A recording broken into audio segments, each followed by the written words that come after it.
दिवाली निचका गईल भावा कहता कि कपड़ा उपड़ा कर देके पड़काव ना। और राशन पनाई पताई होइले नहीं खे, हम कहाँ से पैसे नहीं, कहीं काम मिलते नहीं खे। सुबेरे से दोपहरिया हो गईल, कहाँ से काम मिलते नहीं खे। घूमत घूमत साँझ हो गईल, अभी ले कहीं काम ना मिलल, का करी। कालिए दीपावली बाटे, राशन पताई घरे होइले नहीं खे। अब कहाँ से हम लियाई राशन पताई। चल दे दादा कहाँ काम मिलते देखल कहाँ हे भगवान का देखल जा हे भगवान।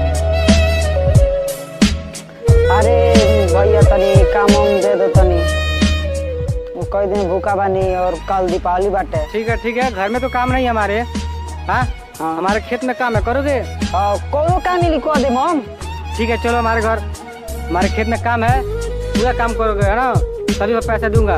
ठीक है ठीक बात है, चलो चली चलो काम को दे मम। ठीक है देखो खेत यही है, ये सब हटाना है और जोतना देखो वहाँ पे है जोतने वाला। ठीक है मालिक कोले बनी काम करे खातिर, काम पहले चेक देते तो भाई जोत के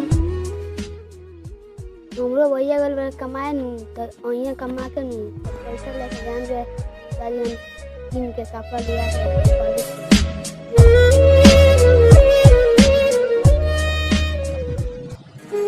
मालिक के खेत में ढेर काम नहीं खे, चेकुरो बा खाली जोत के चेकुर गुड़ बिन के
चल तनी अब मालिक से पैसा मांगे, शाम हो गई, अब जा तनी मालिक से पैसा मांगे हम।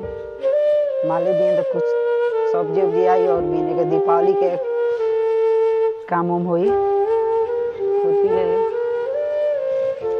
हरवा छूट गई।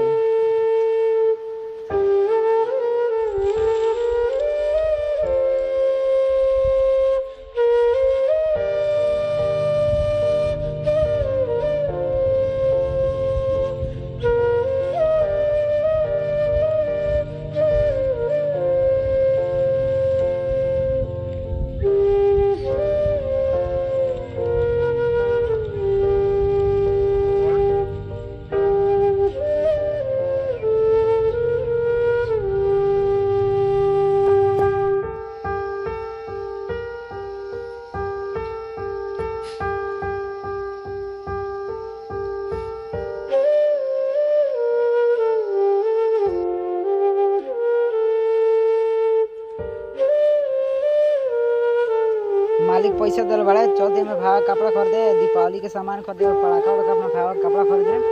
चलते नहीं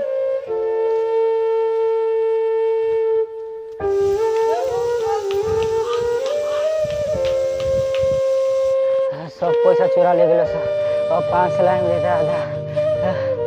अरे बाप रे बाप, अब भगवान ने बाड़े सब पैसा ले गए से, अपना मेहनत कमैनी है। सुबह से काम तो मिलल 12 बजे, वो कमानी वो पैसा छीन गए सब। अब कहाँ से ले कहीं भगवाने बाड़े। अरे बाप, अब कहाँ से कपड़ा खरीदे। हाँ भैया कहत लो कपड़ा खरीदे दिवाली पर, अब 1 रुपया नहीं खे। अब राशन पताई कहाँ से खरीदे। आज शाम के ना चाउर बा ना दाल बा, अब कहाँ से कुछ बनाए।